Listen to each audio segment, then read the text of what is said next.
Hola, muy bienvenidos a este espacio de entrevistas acá en la radio. Vamos a hablar también de temas de salud. Preguntarle de inmediato, ¿cuándo fue la última vez que le dolió la cabeza?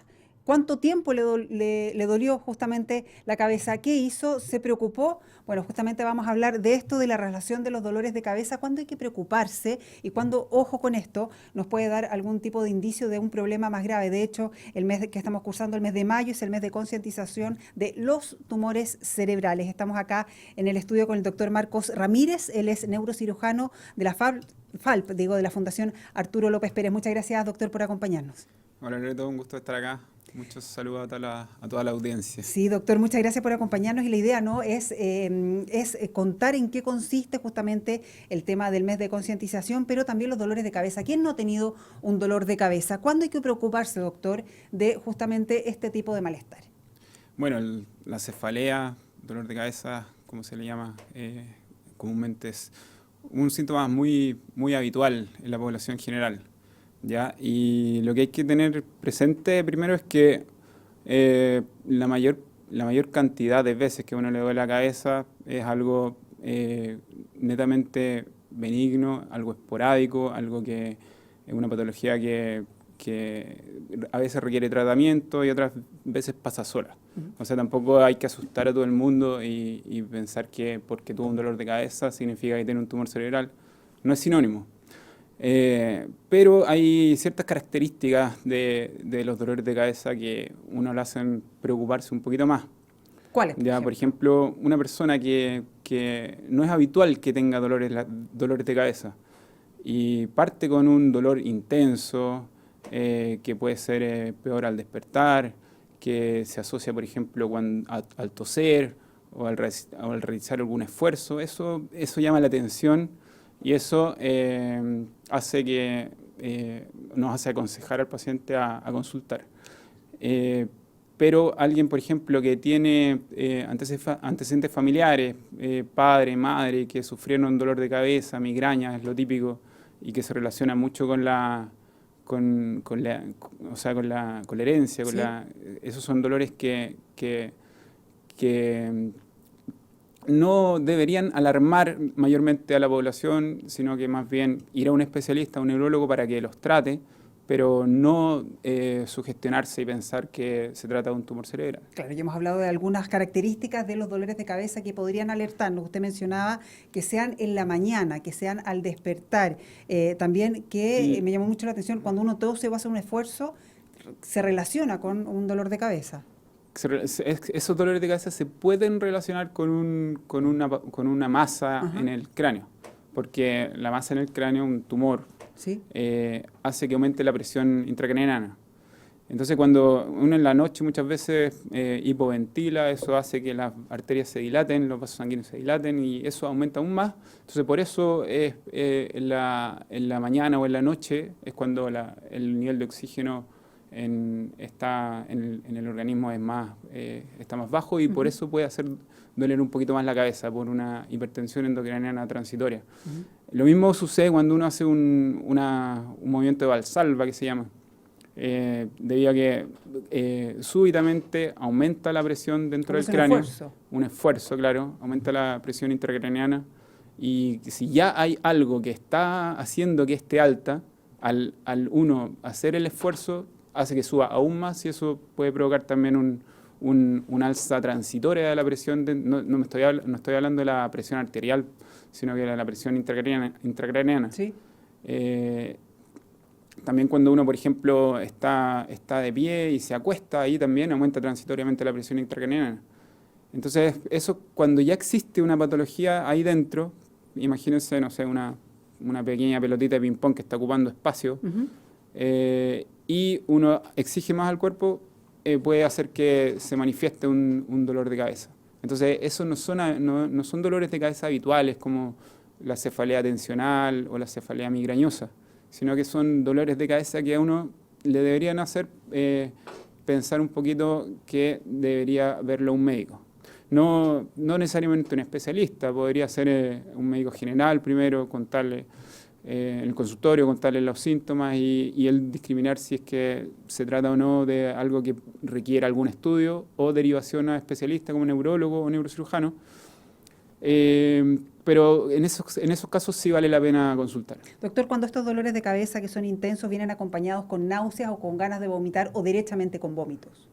Claro, también los vómitos están asociados a un aumento de la presión intracraneana. Es por eso que dan náuseas y vómitos cuando uno tiene un alza de la presión. Es todo un juego de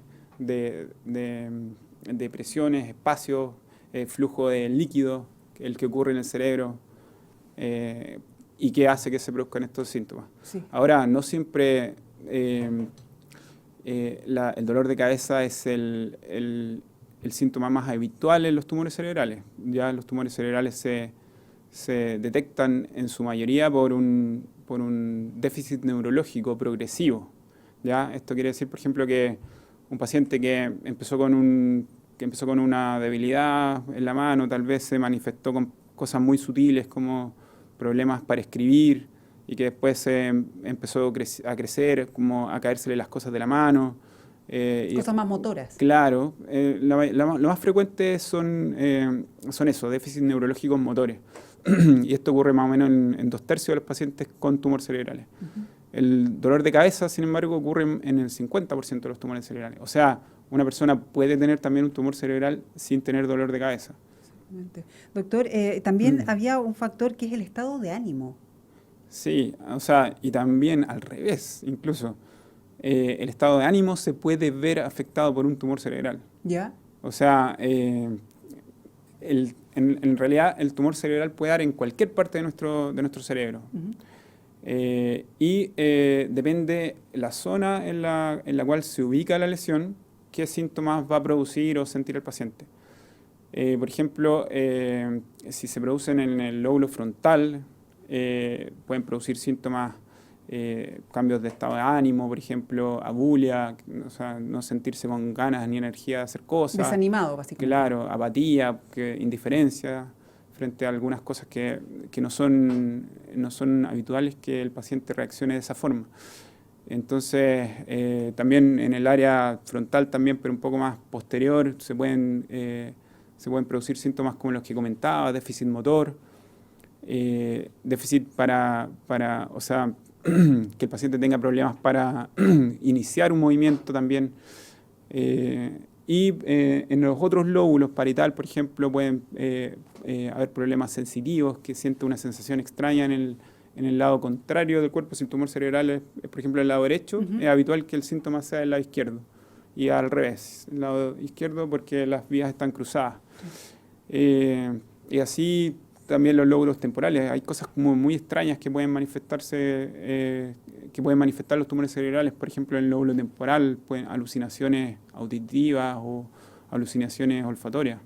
Y estos síntomas, doctor, también, por ejemplo, el tema de la memoria, de olvidar las palabras, de olvidar lo que uno hizo ayer, yo me imagino que también está muy relacionado a nuestro estilo de vida, el estrés, todo lo que hemos pasado, sobre todo en los últimos 2 años, ¿no? Pero también el olvidarse cosas, olvidarse números, olvidarse lo que uno hizo hace poco. Claro, en personas que, por ejemplo, no se espera que tengan un problema de memoria severo y empiezan a olvidar cosas que son realmente sorprendentes para sus familiares, también puede ser un síntoma de un tumor cerebral. Eso se ubican principalmente en el lóbulo temporal. Usted, doctor, ha mencionado, claro, partes de la cabeza. Volviendo al tema del dolor de cabeza, ¿hay algunas zonas o formas de dolor que nos aprieta la sien o que nos duele acá abajo en la nuca, en fin, que pueden darnos luces de una u otra cosa? Porque recordemos también el dolor de cabeza puede estar relacionado desde la falta de hidratación, al estrés también o a otros factores, ¿no? ¿Alguna zona que nos debiera despertar las alertas? Claro, o sea, yo creo que primero un poquito decir cuáles son los dolores de cabeza típicos y que no se relacionan con... esperar, digamos, claro, ¿no? ¿Ya? Y que no se relacionan con tumores cerebrales. El más frecuente, los dos más frecuentes son la migraña, la cefalea migrañosa y la cefalea tensional. Ya que la cefalea tensional, como su nombre lo indica, da por estrés, por una persona que está agotada, o bajo por circunstancias mucha presión, es una cefalea que da en la zona posterior, como occipital. Ya, que duele acá abajo claro, en la cabeza acá. Claro, no tiende a mejorar tanto con los analgésicos habituales como paracetamol o AINES, no mejora tanto con eso. El paciente lo asocia claramente a un factor gatillante que es el estrés. Eso es como bien característico. Las cefaleas migrañosas, en cambio, son cefaleas intensas que dan a una persona que puede tener antecedentes familiares, padre, madre con el mismo problema, y que a veces pueden asociarse a algún aura, o sea, el paciente sentir o ver algunas luces que dicen, me va a llegar el dolor de cabeza y fijo que le va a llegar el dolor de cabeza. Y es un dolor de cabeza que lo deja al paciente prácticamente acostado en la cama, con la luz apagada, sin escuchar ningún sonido, porque se produce esta fobia a las luces, a los sonidos, y el paciente tiene que estar lo más tranquilo posible hasta que se le pase. ¿Y ese dónde duele la cabeza? ¿En la Puede migraña? doler, este dolor de cabeza es variable, a veces duele el lado izquierdo, a veces el derecho. En cambio, cuando un dolor de cabeza duele siempre en la misma zona, ¿Ya? eso sí es un un signo de alarma, por así decirlo. ¿Cuánto tiempo? Porque uno, claro, usted decía que la cefalea tensional no siempre se resuelve con algún tipo de analgésico, pero cuando hablamos ya de este tipo de dolor de cabeza, usted dice siempre la misma zona. ¿Cuánto tiempo? Porque puede durar un día, un par de horas, una semana. Claro, lo característico del tumor cerebral es que no deja de doler, sino que una lesión que está ahí provocando conflicto de espacio va a estar siempre provocando el síntoma. Entonces, y si se trata de una lesión benigna, de estas que crecen lentamente, el paciente puede puede empezar con el dolor que empieza con un dolor que puede partir pocas horas al día o minutos al día, pero a la larga va creciendo y finalmente termina con dolor de cabeza prácticamente todo el día. Lo mismo si es una lesión más agresiva, pero esto ocurre en un lapso de tiempo mucho menor. O sea, un tumor cerebral maligno al crecer rápido provoca un síntoma repentino que antes no tenía el paciente. En cambio, los síntomas benignos, el paciente a veces tiende a confundirlo con su estado normal. O sea, antes, por ejemplo, hace un año le puede haber dolido la cabeza a una persona de forma esporádica y cada vez se fue incrementando eso y al final asocia como que eso es su estado natural. Normal, sí. Vale de todas maneras la pena que esa persona consulte a un especialista. ¿Al cuánto tiempo de los dolores? ¿Estamos hablando de días, de semanas? Claro, es que depende también en cuánto tiempo se instalan los síntomas. Porque si es un síntoma intenso que se instaló hace pocos días, eso amerita una consulta rápida al servicio de urgencia, porque puede ser no un tumor cerebral, sino que un accidente vascular, un aneurisma roto. Entonces, un dolor de cabeza súbito, sobre todo si viene acompañado de pérdida de conciencia, eso es sinónimo de urgencia, sinónimo de acudir al servicio de urgencia más cercano. Perfecto. En cambio, si es un dolor un dolor de cabeza que era poco intenso y que cada vez se hizo más intenso y que puede ser en un periodo de meses o semanas, eso amerita que la persona acuda a un consultorio o tomar hora con algún especialista. Para tener una opinión al respecto. Claro. Vamos a hablar de los tratamientos, vamos a hablar de los factores de riesgo, de las edades. ¿Qué pasa? ¿En qué edades se puede concentrar el diagnóstico de estos tumores cerebrales? ¿Qué pasa con los niños, con el dolor de cabeza en los niños también? De eso y mucho más vamos a hablar al regreso de esta breve pausa con el doctor Marcos Ramírez, que es neurocirujano de la FALP. Vamos y volvamos.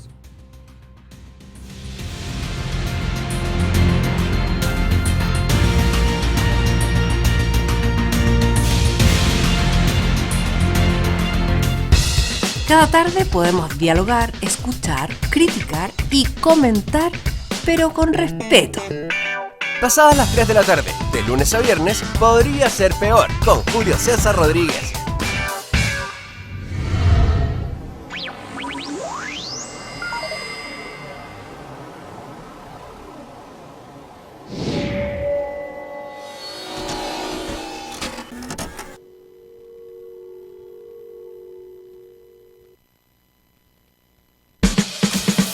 Información con sentido, exactitud y objetividad siempre.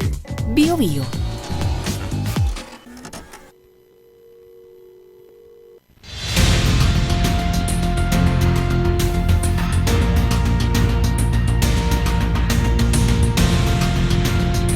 El mes de mayo es el mes de la concientización de los tumores cerebrales. Nos está aclarando todas las dudas el doctor Marcos Ramírez, es neurocirujano de la Fundación Arturo López Pérez. Doctor, ya hemos hablado de las características, de los dolores que podrían acompañar la presencia de algún tumor cerebral. ¿Cuáles son los factores de riesgo que puede tener una persona frente al tumor?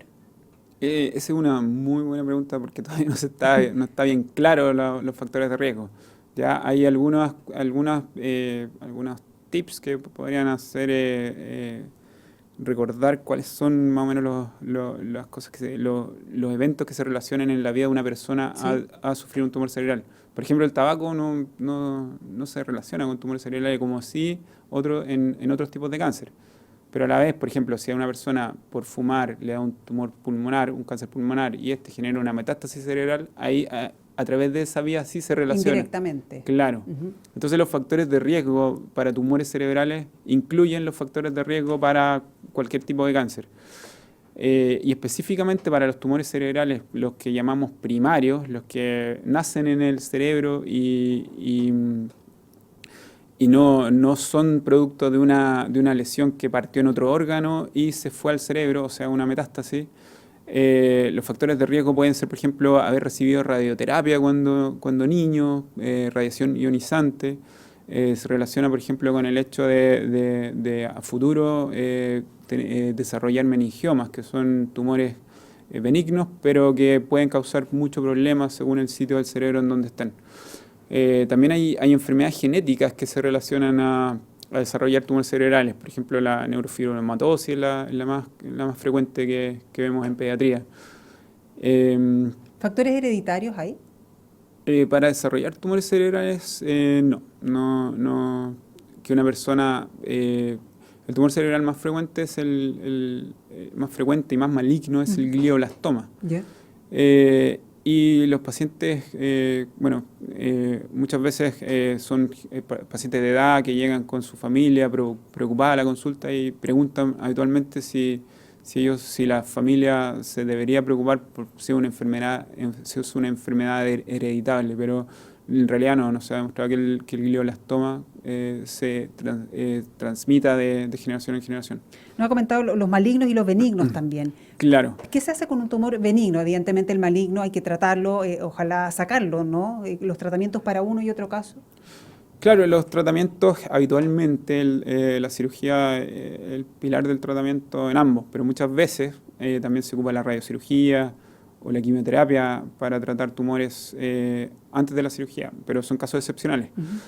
El tratamiento para un tumor cerebral benigno depende de varias cosas. Si le está provocando o no un síntoma al paciente, básicamente, si el paciente se queja de algún problema relacionado al tumor, y si no es así, si es así, obviamente hay que operarlo, probablemente extirparlo o tratarlo de alguna forma. Y si no es así, se puede hacer un seguimiento en el tiempo. Si este tumor está creciendo, por ejemplo, también es una causa es un factor que nos lleva a tomar una decisión más quirúrgica. Porque los benignos también pueden tener otro tipo de consecuencias, ¿no? Claro, depende del área del cerebro, tanto los tumores malignos o benignos del cerebro pueden estar presentes en cualquier área del cerebro, y los síntomas se relacionan a qué lóbulo del cerebro están afectando. Por lo tanto, así se va a manifestar el síntoma y la enfermedad. Pero muchas veces los tumores benignos no generan ningún problema y tampoco crecen con el tiempo. Pero sí hay que monitorearlos, me imagino. Claro, ahí se entra en una etapa de observación, que se le llama. El paciente se controla, puede ser una vez al año, y si se demuestra que con los sucesivos controles no crece, se puede ir haciendo cada vez más esporádico, estos ciclos y finalmente poder dar de alta incluso un paciente con un tumor, pero que no le va a causar, uno sabe que haciendo la proyección de vida no le va a causar ningún problema. Doctora, ¿hay tumores o cánceres que se relacionan o a grupos etarios o a género? En fin, ¿qué pasa en particular digo, con los tumores cerebrales? Los niños, es muy difícil que un niño diga o le moleste mucho la cabeza, por ejemplo. Hombre, mujer, ¿en qué han visto más? Claro, en los niños un dolor de cabeza es sinónimo de hacer un estudio. Frecuentemente vemos que niños que empezaron con un dolor de cabeza, y estoy hablando de niños desde 3 años hasta 15 años, que se pueden manifestar con dolores de cabeza, porque generalmente los niños desarrollan tumores en la parte del cerebelo, en fosa posterior. Y estos a veces se pueden manifestar con un dolor de cabeza que va creciendo con el correr de los días. Aquí hablamos más de días, semanas, no tanto de meses o años. ¿Ya? El tiempo es más precoz. Entonces, un dolor de cabeza que hace al niño vomitar, eso es sinónimo de que el niño hay que hacerle un estudio, debe ir a un especialista, hacerse una resonancia probablemente. Pero de todas maneras los casos se concentran en una etapa más adulta, ¿o no? Claro, pero es que depende, porque los tumores cerebrales embrionarios, eso se desarrollan más en la edad infantil. El medulloblastoma es el más frecuente de niños que se desarrollan en fosa posterior. Y en los casos más graves, un niño que empezó con un dolor de cabeza y con el correr de los días se fueron agregando vómitos, incluso pérdida de conciencia, convulsiones. Eso debe hacer pensar a los papás que tienen que ir rápido a un servicio de urgencia, porque puede ser una hidrocefalia, porque como están en esta zona posterior del cerebro, se comprime una estructura por donde fluye el líquido que se produce en el cerebro. Entonces, al comprimirse el cuarto ventrículo, que es la estructura, se genera una obstrucción al paso normal del líquido que se produce en los ventrículos laterales, y esto hace que empiece a aumentar el líquido del cerebro, según una hidrocefalia, y eso requiere un tratamiento de urgencia, ya sea instalar una derivativa ventrículo externa o extirpar el tumor. Depende de cada caso, obviamente. Pero un niño que empiece con dolor de cabeza es muy raro, por lo tanto hay que estudiarlo. Sí. Doctor, nos queda poco tiempo, pero claro, hemos hablado de síntomas que son absolutamente comunes, ¿no? Dolor de cabeza, cambios de ánimo, sobre todo en este tiempo, yo ya lo decía, pérdida de alguno, no sé, uno no se acuerda lo que hizo ayer, en fin, son distintos factores, pero también tenemos entre medio de la pandemia que sabemos que hay muchas enfermedades que se han dejado de controlar. Me imagino que también mucha gente se ha dejado de lado señales como esta. ¿Ustedes prevén que quizás van a haber muchos diagnósticos, va a haber mucha gente después de la pandemia que se empiece a controlar y empiecen a surgir o a diagnosticarse tumores cerebrales? Sí, lamentablemente con la pandemia se postergó la atención de muchos cánceres, y la metástasis cerebral es un tipo de tumor cerebral que es uno de los más frecuentes, el más frecuente, el maligno más frecuente, y un paciente que desarrolló metástasis cerebrales no alcanza a esperar que pase la pandemia para recibir tratamiento. Muchos pacientes fallecieron producto de que no recibieron tratamiento, y hoy en día, por lo menos en los hospitales públicos, se está retomando la actividad médica habitual. Ya no está 100% o en su mayor parte el hospital enfocado en el COVID, y se están resolviendo algunas listas de espera. Ahora, los pacientes que presentan tumores, algo que ocurre con los tumores cerebrales es que los pacientes que presentan generalmente tumores cerebrales malignos, ya sea metástasis o tumores primarios malignos, como el glioblastoma que comentaba hace un rato, estos pacientes ingresan por urgencia. ¿ya? No esperan en un atención en consultorio, después derivados al especialista. Que es más largo, claro. Claro, generalmente es como la etapa de instauración de los síntomas es breve. Generalmente hace que la familia lleve al paciente a la urgencia a consultar por eso. O sea, nadie que, por ejemplo, desarrolló un problema motor, un problema para mover el brazo, la pierna del mismo lado, va a esperar que lo atiendan en el consultorio, porque, claro, eso amerita ir a la urgencia. Llama a la urgencia de inmediato. Entonces, los hospitales públicos generalmente hospitalizan pacientes por tumores cerebrales, con tumores cerebrales malignos, por urgencia, y se trata de resolver de forma precoz, según más rápido, por lo menos. Claro, según las necesidades del hospital y la disponibilidad de pabellón, pero se tienden a resolver de forma más precoz. Ahora, los tumores benignos, esos que están, corresponden a patologías GES, esos que son derivados primero del consultorio al especialista, después se le indica cirugía y después el paciente está esperando en la lista de espera que lo atiendan. Esos se vieron muy postergados por la pandemia. Y eso es lo que los hospitales en este momento están tratando de resolver, de reagendar y que esos pacientes no sigan esperando tanto tiempo, pero son los más afectados, fueron los más afectados en un momento por la pandemia. Doctor, y un tumor cerebral que es detectado a tiempo, ¿cuál es la sobrevida que tiene?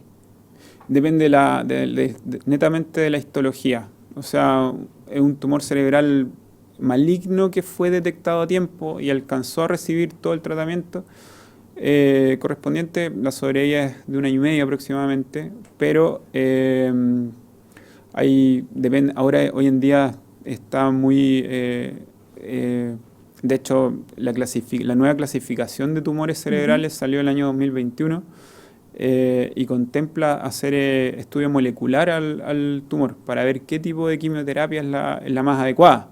Entonces, es una área que va avanzando con la ciencia de la mano. Y hoy en día un paciente con un tumor cerebral maligno, si tiene marcadores tumorales moleculares favorables y recibe el tratamiento adecuado, puede vivir 5 años. ¿Y en qué caso en qué porcentaje se puede recuperar? De un tumor cerebral maligno primario no se recuperan. Al final siempre el paciente va a presentar una recaída, una recidiva, le llamamos nosotros, cuando el paciente fue operado y en el mismo lugar de la cirugía empiezan a crecer nuevamente células malignas. Es una recidiva. En el caso de los glioblastomas, todos tienden a presentar en algún momento una recidiva, porque este tipo de tumores es infiltrativo, entonces se extiende a través de las conexiones neuronales, de los axones, y viajan a otras áreas del cerebro. Entonces, prácticamente en el momento de la cirugía, para uno poder dejar al paciente sin ninguna célula tumoral, habría que hacer una resección muy amplia, y eso significa problemas neurológicos severos, probablemente dejar a un paciente postrado. Entonces lo que uno tiene que hacer es ver bien cuál es es tratar de brindarle al paciente la mejor calidad de vida. Pero muchas veces eso significa saber y dejar un poco de tumor, no ser tan agresivo con la resección, sino que compensar cuánto de tumor le saco versus cuánto de déficit neurológico va a tener, calidad de vida, por cierto. y hacer una relación de ese tipo, un balance. Y cuando uno obviamente trata de sacar el máximo, de hacer una resección lo más completa posible, y el paciente recibe posteriormente el tratamiento adecuado, que es radioterapia, quimioterapia, y incluso se puede volver a operar un paciente que ya se operó una vez, se puede volver a operar, y en una segunda cirugía puede recibir después radiocirugía, que es una radioterapia mucho más localizada en la zona. El paciente puede vivir varios años y con una calidad de vida que es adecuada. Doctor Marcos Ramírez, neurocirujano de la Fundación Arturo López Pérez, muchas gracias por haber estado con nosotros. No, gracias a ti, Loreto, y un placer. Muchas gracias a ustedes, por cierto, por siempre estar atentos a todas las plataformas de Bio Bio, la radio. Hasta pronto.